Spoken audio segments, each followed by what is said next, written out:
3 trucks, 1 garage, and a woman who acted like the entire neighborhood belonged to her.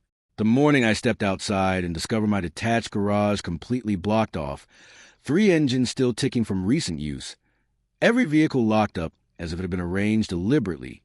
Something inside me finally snapped. I didn't contact the HOA. I didn't leave an angry message on a windshield. Instead, I grabbed my phone, called a locksmith, and made sure those trucks weren't going anywhere. Then I contacted the sheriff. Before I tell you what happened after that, and believe me, nobody saw the ending coming, I want to know where you're watching from. Drop your country in the comments below. I read every comment, and it still amazes me how people from all over the world tune into these stories.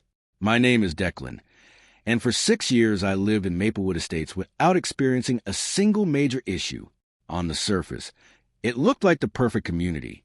The lawns were always trimmed, the mailboxes matched, and the Homeowners Association filled everyone's inbox with quarterly newsletters packed with recipes, community updates, and parking reminders. I bought my corner property for one specific reason: the detached 3-car garage sitting behind the house. It was more than storage space. It housed my woodworking shop, thousands of dollars worth of equipment, my truck, and a hobby that helped me unwind after long 40-hour work weeks. That garage belonged to me. It was private property, secured every night with a padlock, and clearly identified on every legal survey and property record. Then Renata Holloway moved into the neighborhood 4 houses away.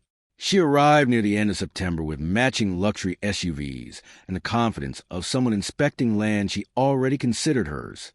Within a couple of weeks, she was attending every HOA meeting. Within a month, she was quoting neighborhood bylaws from memory and pointing out violations to anyone who would listen. She informed the woman across the street that her rose bushes supposedly violated community standards. She reported my neighbor Gerald because he kept a basketball hoop near his driveway. The entire time she wore a cheerful smile, as though she was helping everyone. Eventually people began referring to her as Karen. Never directly, of course. Nobody was brave enough for that. But in neighborhood group chats and quiet conversations near the mailboxes, the nickname spread quickly. I stayed out of the drama. My yard was maintained. My HOA fees were paid on time, and I figured I had no reason to attract her attention. I was wrong. It began on a Thursday morning. At around 6:30, I headed outside to load lumber into my truck and found a white contractor pickup parked directly in front of my garage doors. There was no note, no warning lights, no explanation.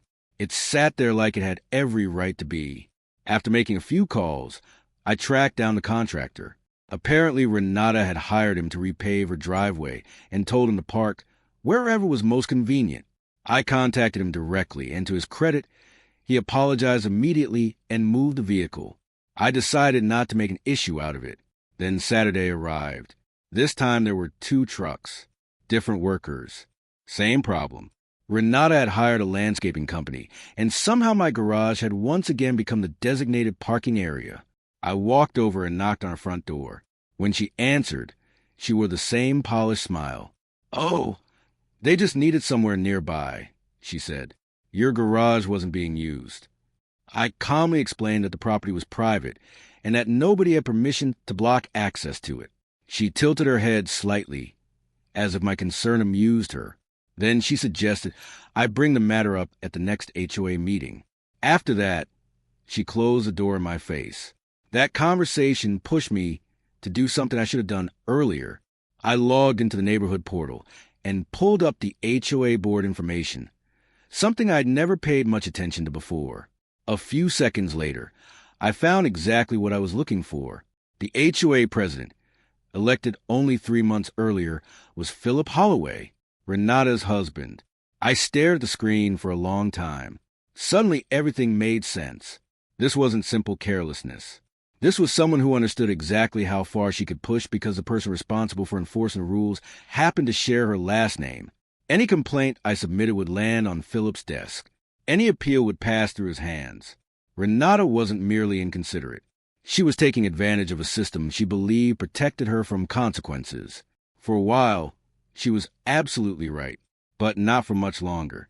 I called a friend of mine named Karen, a real estate attorney with years of experience dealing with property disputes. After hearing the full story, she gave me 3 important pieces of advice. First, blocking access to a privately owned garage was a civil violation under state law. Second, if I documented the incidents properly, I had grounds for far more than a simple HOA complaint. And third, and this was the part that caught my attention, I had every legal right to secure my own property however I saw fit, provided I didn't damage anyone else's belongings. I thanked her and hung up. After that conversation, I contacted a locksmith. I had every exterior access point to the garage rekeyed. On the main overhead door, I installed an additional manual locking mechanism, one that could only be opened from the inside or with a key in my possession. Then I upgraded my security system.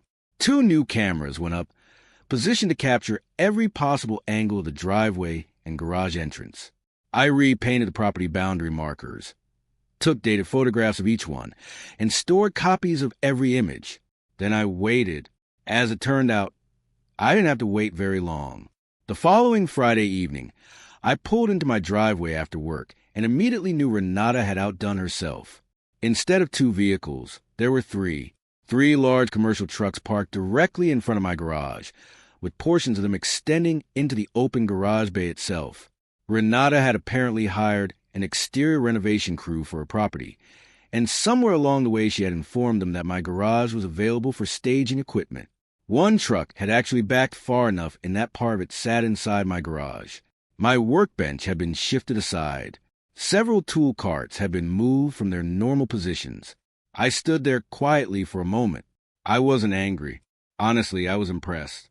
The level of entitlement required to reach this point was almost remarkable. Then I walked into my house, changed out of my work clothes, made myself a sandwich, and ate dinner. When I was finished, I walked back outside and locked the garage.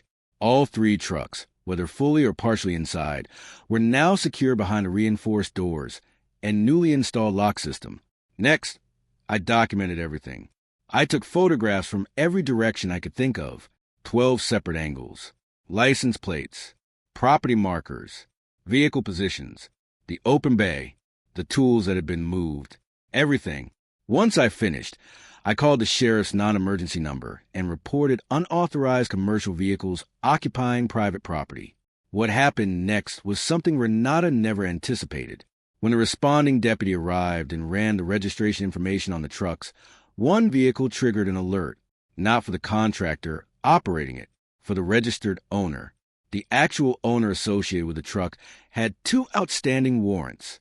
That information escalated quickly. Less than 20 minutes later, 2 additional patrol vehicles pulled up in front of my house. The flashing lights finally drew Renata outside. From my front porch, I watched the entire scene unfold. She approached the deputies wearing the same confident smile she always carried, the famous Renata Holloway smile. She began explaining that there had been a misunderstanding. She claimed there was an agreement regarding the property. She suggested the matter could easily be resolved through the homeowners association. 1 deputy listened patiently.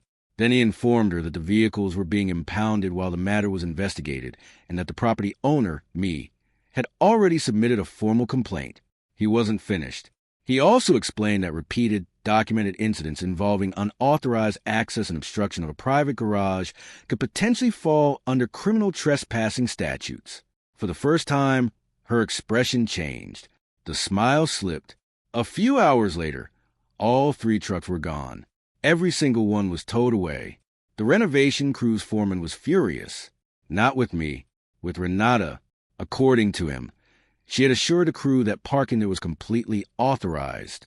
She had misled her own contractors. The moment they learned she might ultimately be responsible for towing and impound expenses, the foreman made his feelings known in language colorful enough that Gerald later claimed he could hear it from his driveway. As for me, I wasn't finished.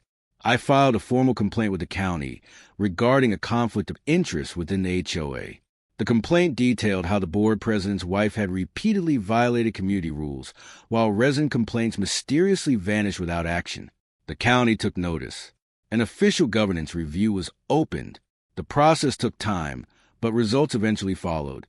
Within 8 weeks, Philip Holloway was removed from the HOA board. Within 12 weeks, a for sale sign appeared in front of the Holloway residence. Not long afterward, neighborhood gossip confirmed that Philip and Renata had moved away. Ironically, they relocated to a community known for having an even stricter HOA. I sincerely hope that arrangement worked out for them. These days, my garage remains exactly as it should be. Clean, secure, untouched. The cameras are still running, just in case. And every time I drive up that driveway, I remember the day 3 trucks ended up locked inside a garage that never belonged to them. That was the moment the entire illusion collapsed. The question I keep coming back to, and the one I'd like you to think about, is simple. How many people like Renata are walking around with authority they didn't earn, using borrowed power to make everyone around them feel smaller? And what happens when someone finally decides they're done leaving polite notes? Let me know your thoughts in the comments. I'm curious to hear what consequences you think she truly deserved.